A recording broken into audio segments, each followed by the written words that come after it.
Hello, hi everyone, good morning everybody students. जैसा कि आप लोगों को पता है कि आधुनिक इतिहास का नया अध्याय में फिर से आप लोग का स्वागत है। 3 अध्याय हम लोगों ने देख लिया था, आज फिर से चौथा अध्याय को देखेंगे दोस्तों। तो आज का दोस्त मुख्य टॉपिक से हम लोग जो विचार करेंगे दोस्तों, ब्रिटिश शासन का भारतीय अर्थव्यवस्था पर प्रभाव। ब्रिटिश शासन का भारतीय अर्थव्यवस्था पर प्रभाव। तो दोस्तों पहला क्वेश्चन क्या है यहाँ, औपनिवेशिक काल के दौरान रेलवे का भारतीय उद्योगों पर क्या प्रभाव पड़ा। औपनिवेशिक काल के दौरान रेलवे का भारतीय उद्योगों पर क्या प्रभाव पड़ा। तो देख सकते हो दोस्तों, इसका ऑप्शन क्या दिया, ए, आयात को बढ़ावा देकर औद्योगिक विकास में बाधा डाली। आयात को बढ़ावा देकर औद्योगिक विकास में बढ़ावा डाली। तो इसका कंक्लूजन देखिए दोस्तों, भारत में पहली रेल वर्ष 1853 में बंबई और थाने के बीच चली थी। भारत में पहली रेल वर्ष 1853 में बंबई और थाने के बीच चली थी।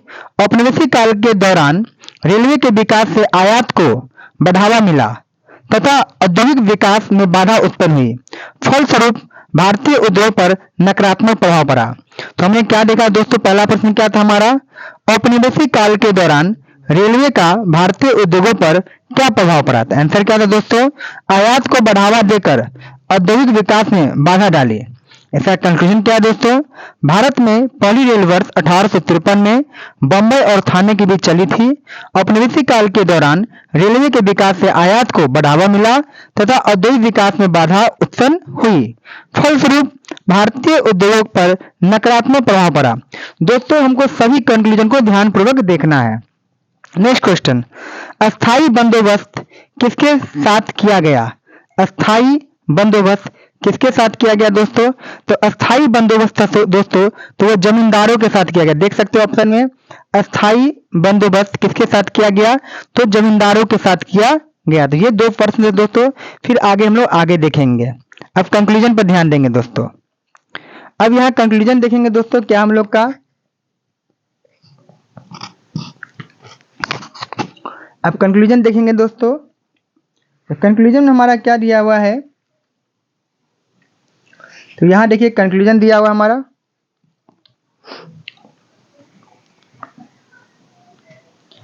कंक्लूजन में क्या है दोस्तों, देखिए 1793 ईस्वी में लॉर्ड कर्नवालिस 1793 ईस्वी में लॉर्ड कर्नवालिस ने भू राजस्व की अस्थाई बंदोबस्त चिर अस्थाई बंदोबस्त प्रणाली का प्रारंभ किया।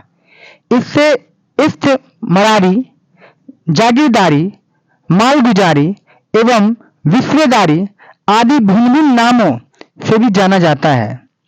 यह व्यवस्था बंगाल, बिहार, उड़ीसा तथा उत्तर प्रदेश के वाराणसी में लागू थी। इसके अंतर्गत समूचे ब्रिटिश भारत के क्षेत्रफल का लगभग 19% हिस्सा शामिल था।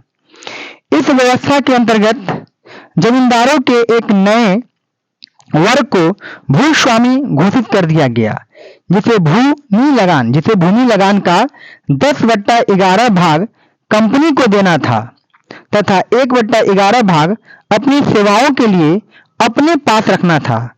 अस्थाई बंदोबस्त के अंतर्गत जमींदार छोटे पूंजीपति थे। तो ये कंक्लूजन पर ध्यान देंगे दोस्तों, वेरी इंपॉर्टेंट है आपके लिए और प्रश्न यहां से बनेंगे दोस्तों। इसी तरह से अगला क्वेश्चन देंगे, प्रश्न नंबर 3 देखेंगे हम लोग। तो प्रश्न नंबर 3 क्या हम लोग का दोस्तों, किसने बंगाल में चिर अस्थाई बंदोबस्त प्रणाली की शुरुआत की। किसने बंगाल में चिर अस्थाई बंदोबस्त प्रणाली की शुरुआत की। तो दोस्तों इसका ऑप्शन क्या हो जाएगा, लॉर्ड कर्नवालिस। लॉर्ड कर्नवालिस ने बंगाल में चिर अस्थाई बंदोबस्त प्रणाली की शुरुआत की। किसने बंगाल में चिर अस्थाई बंदोबस्त प्रणाली की शुरुआत की, तो ऑप्शन क्या है दोस्तों, लॉर्ड कर्नवालिस। अब इसी तरह दोस्तों हम लोग देखेंगे प्रश्न नंबर 4। तो प्रश्न नंबर 4 क्या हम लोग का दोस्तों, प्रश्न नंबर 4 देखिए दोस्तों, बिहार में परमानेंट सेटलमेंट लागू करने का कारण क्या था। ये सभी दोस्त प्रीवियस ईयर के क्वेश्चन है जो कि हमारे एग्जाम में यहीं से क्वेश्चन उठते हैं। बिहार में परमानेंट सेटलमेंट लागू करने का कारण क्या था, बिहार में परमानेंट सेटलमेंट लागू करने का कारण था। क्या था दोस्तों? भू राजस्व का राजस्व निर्णय करना। भू राजस्व का राजस्व निर्णय करना बिहार में परमानेंट सेटलमेंट लागू करने का कारण था। ऑप्शन नंबर सी, भू राजस्व का राजस्व निर्णय करना। अब इसी तरह दोस्तों से कंक्लूजन देखेंगे हम लोग। कंक्लूजन में क्या दिया हुआ है, तो देखिए दोस्तों कंक्लूजन में क्या दिया हुआ है। कंक्लूजन में देखिए दोस्तों, लॉर्ड कर्नवालिस ने वार्षिक लगान के स्थान पर 1790 ईस्वी में 10 वर्षीय लगान व्यवस्था लागू की। यही व्यवस्था 1793 ईस्वी में अस्थायी कर दी गई, जिसे अस्थायी बंदोबस्त या परमानेंट सेटलमेंट कहा गया।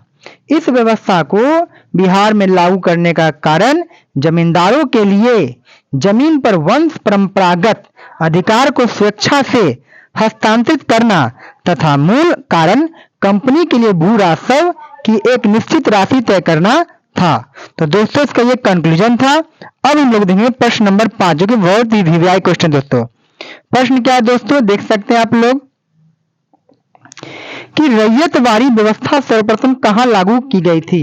रैयतवाड़ी व्यवस्था सर्वप्रथम कहां लागू की गई थी? तो दोस्तों रैयतवाड़ी व्यवस्था मद्रास में सर्वप्रथम लागू की गई थी। कहां दोस्तों की गई थी? मद्रास में। रैयतवाड़ी व्यवस्था सर्वप्रथम कहां लागू की गई थी दोस्तों? तो मद्रास में। हम आपको दोस्तों प्रीवियस ईयर का सारा क्वेश्चन दिखा रहे हैं बीपीएससी टीआरई 4 के लिए, और ये जो सर पूर्वावलोकन का बुक है, इसी सारी घटनाक्रम जो भी है सभी क्वेश्चन हम धीरे धीरे जा कर रहे हैं दोस्तों। फिर से इसका हम कंक्लूजन देखेंगे दोस्तों। तो इसका कंक्लूजन देखिए दोस्तों,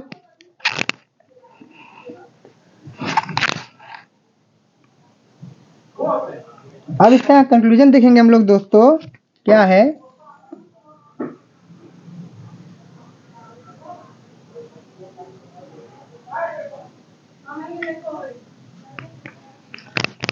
क्या है दोस्तों?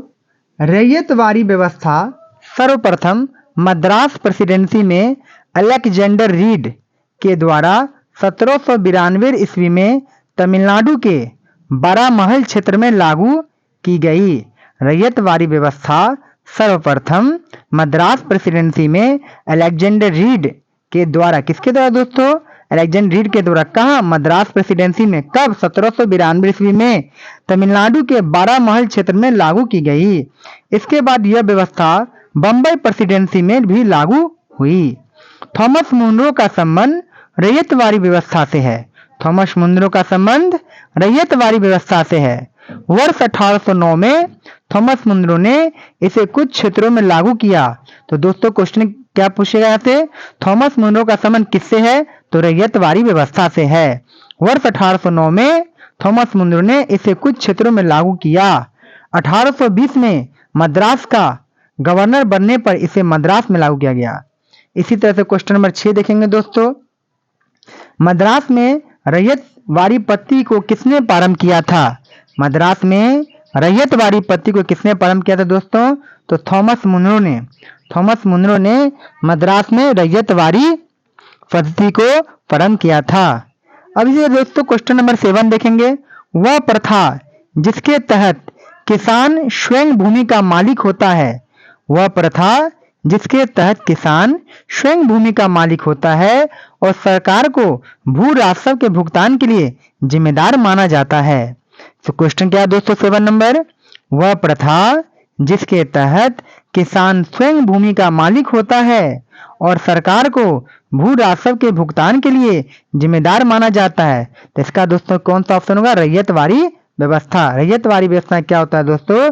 किसान स्वयं को भूमि का मालिक होता है। किसान स्वयं भूमि का मालिक होता है और सरकार को भू राजस्व के भुगतान के लिए जिम्मेदार माना जाता है।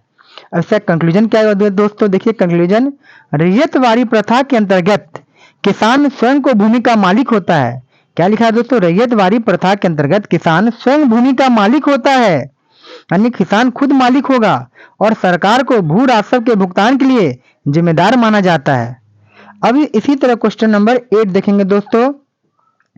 कहता है कि डैश में बंगाल और बिहार में भूमि पर किराएदारों के अधिकारों को बंगाल की किराएदारी अधिनियम द्वारा दिया गया था। कब दोस्तों? 1885। क्या आंसर है दोस्तों? 1885 में बंगाल और बिहार में भूमि पर किराएदारों के अधिकारों को बंगाल किराएदारी अधिनियम द्वारा किया गया था। क्या दोस्तों, किराएदारी अधिनियम द्वारा दिया गया था। कब दोस्तों? 1885 में। 1885 में बंगाल और बिहार में भूमि पर किराएदारों के अधिकारों को बंगाल किराएदारी अधिनियम द्वारा दिया गया था। अब इसका कंक्लूजन क्या है दोस्तों? देखिए सुनिए। 1793 ईस्वी में लॉर्ड कर्नवालिस द्वारा अस्थाई बंदोबस्त को लागू किया गया। किसके द्वारा दोस्तों? लॉर्ड कर्नवालिस के द्वारा 1793 ईस्वी में अस्थाई बंदोबस्त लागू किया गया, जिसने जमींदारों को कई अधिकार प्रदान किए। 19वीं शताब्दी तक आते आते भूमि की मांग बढ़ने लगी और भूमि मालिकों ने किराए में बढ़ोतरी की। यह समय किसानों के विद्रोह का था। इसी बीच बंगाल सरकार ने बंगाल एवं बिहार में बंगाल किराएदारी अधिनियम 1885 को लागू किया, जिसमें भूमि मालिकों और किराएदारों के अधिकारों को परिभाषित किया गया। तो प्रश्न क्या बनेगा दोस्तों कि अस्थाई बंदोबस्त लागू किया गया किसके द्वारा? लॉर्ड कर्नवालिस के द्वारा। कब किया गया? 1793 ईस्वी में, जिसमें जमींदारों को कई अधिकार प्राप्त हैं। तो दोस्तों इसका कंक्लूजन हम लोगों ने देख लिया। अब हम लोग देखेंगे नेक्स्ट क्वेश्चन, क्वेश्चन नंबर 9। अब देखिए दोस्तों क्वेश्चन नंबर 9 देखेंगे हम लोग। अब प्रश्न नंबर 9 क्या है दोस्तों हम लोग का? प्रश्न नंबर 9 क्या है दोस्तों? दिया हुआ है कि जमींदारों द्वारा कृषक से, क्या लिखा दोस्तों? जमींदारों द्वारा कृषक से मांगे गए बेगार या अवैध उपकर को किस नाम से भी जाना जाता है? क्या दोस्तों? जमींदारों द्वारा कृषक से मांगे गए बेगार या अवैध उपकर को किस नाम से भी जाना जाता था? तो आंसर क्या है दोस्तों? वेथी। क्या आंसर इसका दोस्तों? वेथी।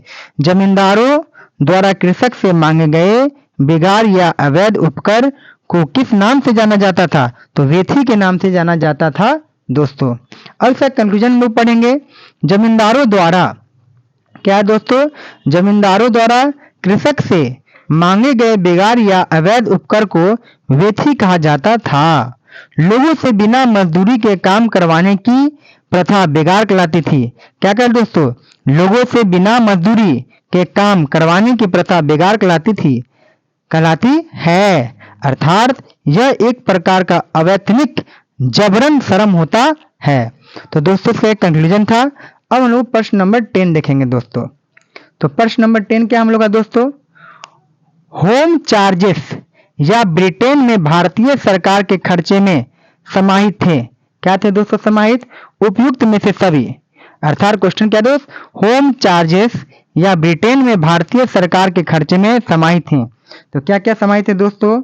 ए, बी, सी और डी। चौथा ऑप्शन, ब्रिटिश भारतीय अधिकारियों की पेंशन, भारत में खरीदे गए सैन्य एवं अन्य भंडार, रेलवे के ग्रांटेड ब्याज, उपयुक्त सभी। तो दोस्तों ऑप्शन नंबर डी।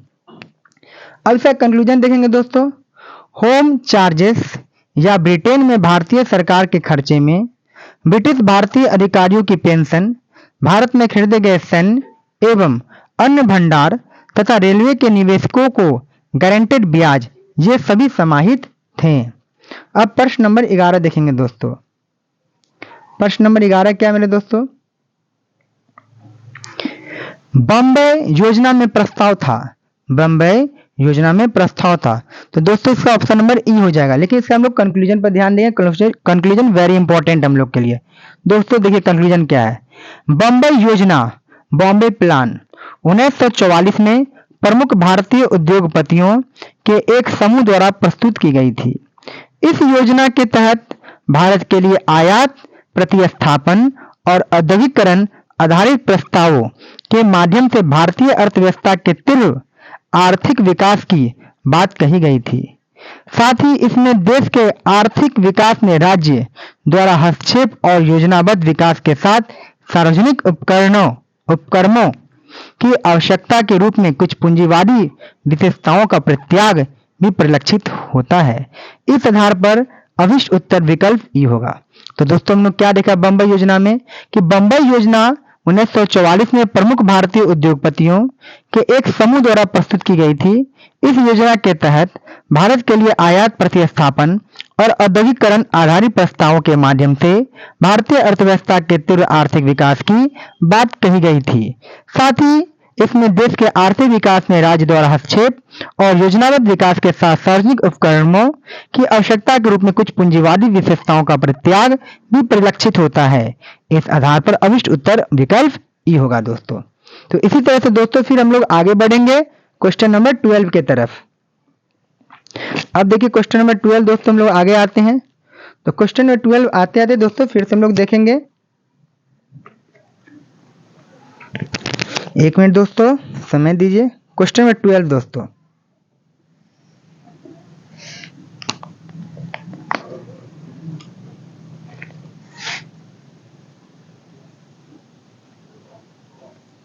प्रश्न नंबर 12 क्या है दोस्तों, देख सकते हैं आप लोग। जमशेदपुर लेबर एसोसिएशन की स्थापना 1920 में किसने की? जमशेदपुर लेबर एसोसिएशन की स्थापना 1920 में किसने की? एस.एन. हल्दर। किसने की थी दोस्तों? एस.एन. हल्दर और William Case Chakravarti. S N. Haldar option A, option B क्या दोस्तों? William Case Chakravarti. William Case Chakravarti. तो दो व्यक्तियों ने मिलकर की थी दोस्तों जमशेदपुर लेबर एसोसिएशन की स्थापना 1920 में ऑप्शन के हिसाब से। लेकिन इसका कंक्लूजन हम लोग पढ़ेंगे दोस्तों क्या है। जमशेदपुर लेबर एसोसिएशन की स्थापना 5 मार्च 1920 में सुरेंद्रनाथ हल्दर और विलियम केस चक्रवर्ती के सहयोग से की गई। यह जमशेदपुर में स्थापित